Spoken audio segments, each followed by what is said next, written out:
Fine. So thanks so much for inviting me to the forum to discuss non-medical prescribing. My name's Sam Howard. I'm one of the clinical leads for the Greater Manchester Training Hub, and I lead on non-medical prescribing for the Training Hub. I'm a nurse by background, and I've been a non-medical prescriber for 10 years, I think it is now. It might be a little bit more.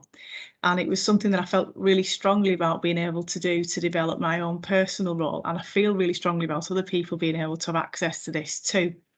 And I think when I first started as a non-medical prescriber, it was very much so not understood very well. And I would anticipate at that point 10 years ago that we'd be a little bit further on in the understanding of it and how we can promote it and its uses than we probably are, to be honest, because I don't think we bang our own drum enough as nurses. We're far too busy doing the do, then we stop, take a breath and celebrate and say what fantastic work's being done.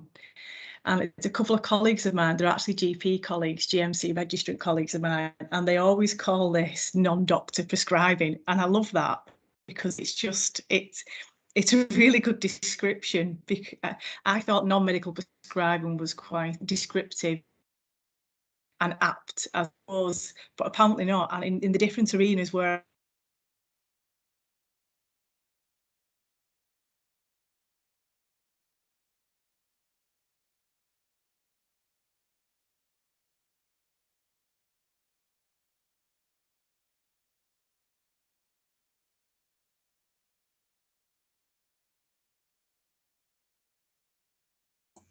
We can't hear you. I think your voice is gone. No, I don't know. I can only see the slides, and Sam has disappeared, hasn't she?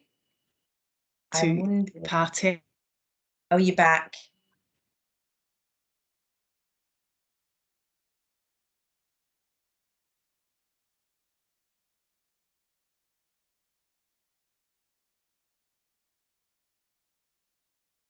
Can anybody hear Sam? No. No. Okay. No, I think I've got you back. Yes, you're there. Brilliant. Sorry. So I think it's one of the simplistic forms of describing this is, as I say, my colleagues call it non-doctor prescribing, which I just really love that terminology, and how it kind of is specific as to who can actually access that. And it's anybody who's a registered professional can undertake non-medical prescribing. So it's not just us nurses, as it was more traditionally. It's anybody that's on a registered professional body. And I think it's like a logical step, I think, for our own professional development, and it helps us take greater autonomy. And I would really advocate that because it underpins your decision.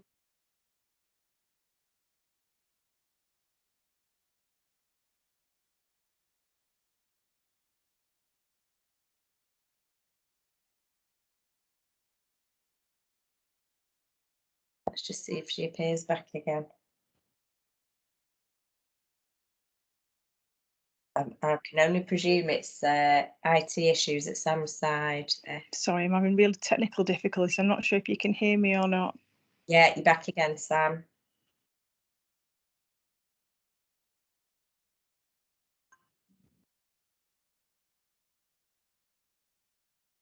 I'm not sure if you can still hear me. Can you hear me, Maria? Yes, we can hear you. Please go ahead. Yes, we can hear you. Yes, please go ahead. We are listening now.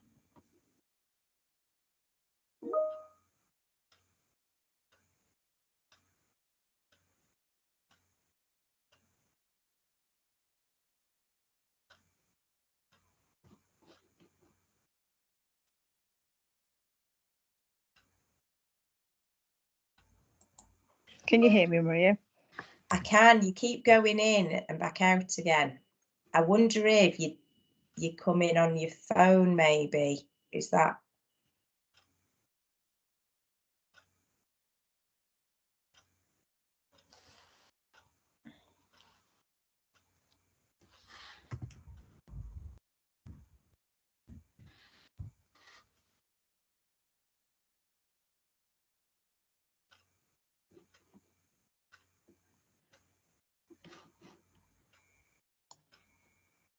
I'm hoping you can hear me. I've exited and come back in.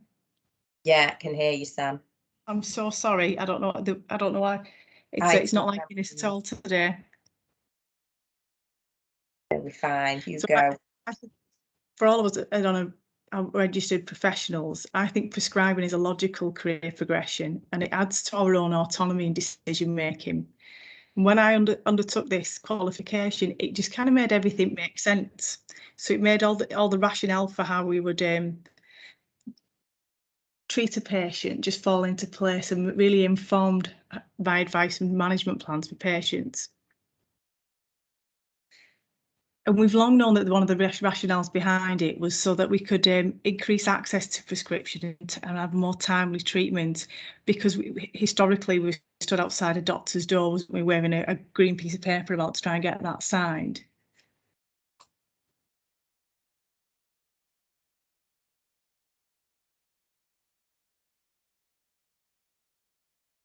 I think the most important thing is that it's not just for us nurses. It's quite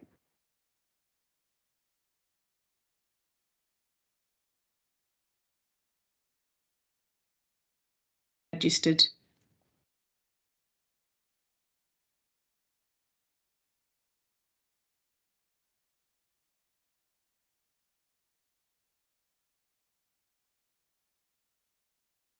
Oh, unfortunately, we've lost her again. I think if this continues, what we'll do is we'll record Sam actually doing this and get it out to everybody again. I don't know what else we can actually do. I don't know enough about it to take over, I'm afraid. We'll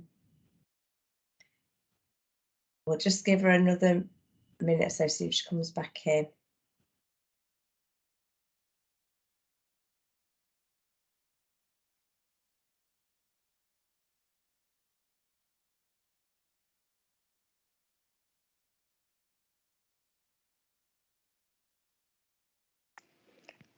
I'm not sure if you can hear me, Maria, or not. Yeah, I can hear you now. I'm so sorry. I can hear you. I haven't lost you, but I think you keep losing me. I've just said, Sam, what we could do if it carries on is we can record you separately. We can do it again, can't we? And then send the link to everybody as another option. I think that might be safe. We've got 10 minutes left. I don't know whether we're going to be able to answer any questions. I'm so sorry. I don't know why it's not liking us.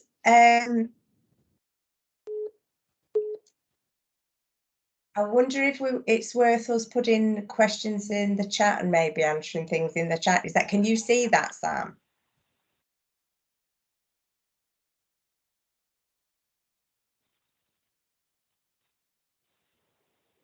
Okay. I'm not sure whether you can hear me or not. Yes. Okay. Sorry, I've just tried to dial in. I'm nothing if not persistent, but I'm more than happy to do another session that we could record and then send out. So I do apologise. I don't know what's going on with my VPN this afternoon. So just to recap on the very first slide that we've been paused on for the past several minutes, I think it's an absolutely fantastic opportunity that should be open to everybody that is on a professional registered body. And it's not just nurses, it's paramedic colleagues, our pharmacy colleagues, and even OTs are often forgotten that they could even partake in this as well. And it's just to speed up that process of giving timely and safe access to prescribed medication for patients. And it's not just about the signing of a prescription, it's the decision making that underpins it that I think is really so vital and important to us as clinicians, because I think without sounding too flippant, it could be quite easy once you have that qualification to prescribe a medication, certainly something like antibiotics, definitely as winter is fast approaching. And the real skill with patients is being able to safely answer the question as to why they don't need a prescription as well, and having the patient leave that consultation room confident and competent that you've made the right decision. So the different types of prescribing that you can apply for, which we commonly know as the V5, the V300 or the V150, are either full independent prescribing or supplementary prescribing, and part of the community practitioner nurse prescribing too. So they're all quite slightly different variants on the prescribing model, giving you access to different levels of prescribing rights, I suppose. The independent prescribing is the full prescribing, which is more commonly applied for now. Irrespective of which type you apply for, you still need to sit the little maths test as well that you do online. I think it's by Snap now, and you do need to have a really high percentage pass rate with that to gain access. As it's so important is there's mathematical skills around prescribing, so we need to really safeguard that. You can move to the next slide, please, Maria.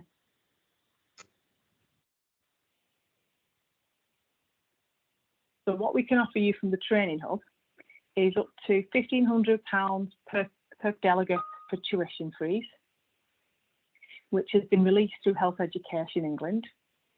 So we have an allotted amount that we can draw down from through Health Education England as part of the workforce development funding, so that we can develop our professional registrants. And what we're looking at is we will assess the eligibility of the people that apply for that money, because as you can appreciate, this is on top of our CPD allowance, and it's a really good amount of financial investment. We need to make sure that there's a need for that prescribing qualification, so that it's going to be applied to practice safely, confidently, and with the best patient outcomes, that you've got an adequate supervisor and assessor, because gone are the days where you just need one GP supervisor. Now it needs it's a split role, and it's just like part of the nurse training, so that you can have a supervisor, which can be any registered professional, almost any, but they need to be qualified, but it can be a GP, can be a nurse, and your assessor needs to be able to competently assess you in that field as well. So there's two slightly different levels. So we can also assist in allocating those two different roles to make sure that you can get as much from it as absolutely possible. Because one of the things that I always felt wasn't fully understood. When I entered my non-medical prescribing years ago, no one told me I needed 90 hours supervised by a GP. And that was actually quite a surprise to me, but it was even more of a surprise to the GP who was supervising me, that he was going to need to spend so much time working quite closely with me. So it's how you can split that time quite safely and competently to get the absolute most from this, so that you can develop your P formula, because your list of your prescribing areas will just develop naturally from the things that inspire you, the things that you feel passionate about, be it diabetes, respiratory, cardiovascular disease, whatever it is that ticks your boxes. That's those inspirational consultations that you think, I know exactly what to do with this patient, what the right choice to do. That's which way you'll be led down your career path with this. For any applications or further information, we've got a link to our training hub, so you can take a copy of that and contact us for any more information of how we can help you, help support you, and make sure that you get the absolute optimal package. Next slide, please, Maria.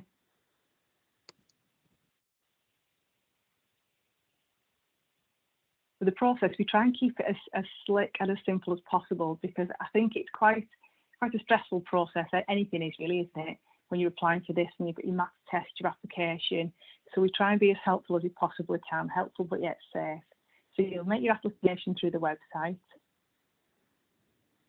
choose a university, contact your local CCG lead, which we've got listed on our website as well. So if you don't know who that is, we can help you with that, or the university can help you with that, because they'll have contact with them too. You have your maths test. We then approve you through ourselves, and we send off the application. We do that gets done quite quickly, so it's quite smooth. Next slide, please, Maria. If you haven't seen the Competency Framework, this is really quite new. We can send you out the link to this so that you can have a little look through. Conscious of time, so if you, next slide, please, Maria. So there's 10 different areas that you can cover within the competency, and you can see it's always patient-centric around how we would look at safe prescribing, and you can underpin how you have that balance between that pragmatic approach of patient choice, but yet you've got the best return on investment of NHS money and safety to patient outcomes. Next slide, please, Maria.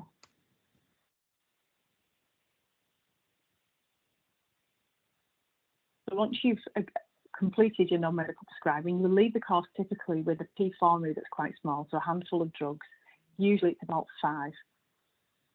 And it's then how you can build on that practice to make sure that you can continue to grow as a professional safely and competently. So you're going to understand how to use your what we call PAC data, so the information around your prescribing is sent to you on a regular basis so that you can review that and audit it to make sure that you're following the most up-to-date practice and find areas where you could develop. What I think a really useful website to definitely signpost yourself to or have a good look around is the GMMG. So this is the Greater Manchester Medicines Management Group. Loads of useful information there and guidelines. Next slide, please, Maria. So up and coming, what our plans are, working with Leslie and her team, what we wanted to do is to look at how we could offer peer support so that we could have non-medical prescribing updates. So not just how you access this, but how do you maintain confidence and competence? What tips and advice on remote prescribing, remote consultations? Does anyone feel like a Facebook group would be useful, or some other kind of peer support group? Quarterly meetings around various educational topics, and we'd love your feedback. We'd love to have your input into this as to what you feel would fit you best and how you think we could help you the most. Any questions?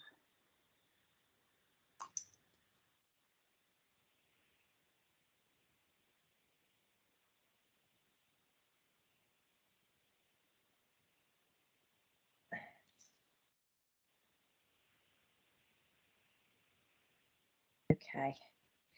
I'll just check. I've stopped sharing so I can just see. I don't know if there was anything in the chat. I think we've got about a minute. Oh no, we've got a couple of minutes. So let's just see if there was anything. I'll just have a quick sweep down. Regular order. What are the differences between the course types?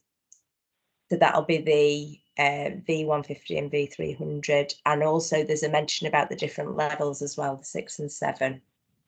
Okay, so the difference between the V150 and the V300 is more around supplementary prescribing, which is a much more limited formulary that's more given to you to select from, as opposed to you picking and developing. So independent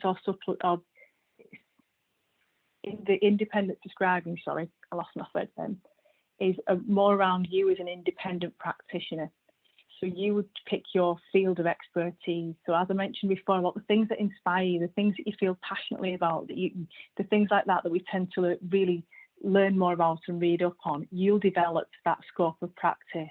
Whereas the V150, your supplementary prescribing, it's a more limited formula that you would choose from. And historically, it would have been things around, I always remember one of my colleagues that I started working with years ago calling it potions and lotions. So it was things that would support you to do wound care. So you wouldn't be prescribing things like a Pixlan or any of the DOACs with as a supplementary prescriber. The differences around level 6 and level 7, that's a level of academia of study. So level 7 is a master's level, whereas level 6 is degree. The outcome would still be the same. So you would still be a prescriber at the end of it, whichever one you chose to be, supplementary or independent. It would be about your ability of academia that is the difference. So to a certain extent, it's how challenged do you want to be? How much do you want to push yourself? Are you working towards your masters and you need the extra credits? And it's more thinking around that part of your development as opposed to the prescribing elements. If that makes sense. Yeah, does that answer the questions for everybody? Yeah, I think so. I think actually with all that, you managed to get through the presentation, didn't you? And I can't see any obvious other questions. So I don't think we're going to have to insist that you present again, Sam, and we send it out, because I think we've managed to get it, which is great. It might be worth, we can have a chat about it outside, see if it's worth, so that other people can access one that they get a shorter session. And it looks like everyone's going back, so we'll see you in the main room. Thanks a lot, Maria. Sam.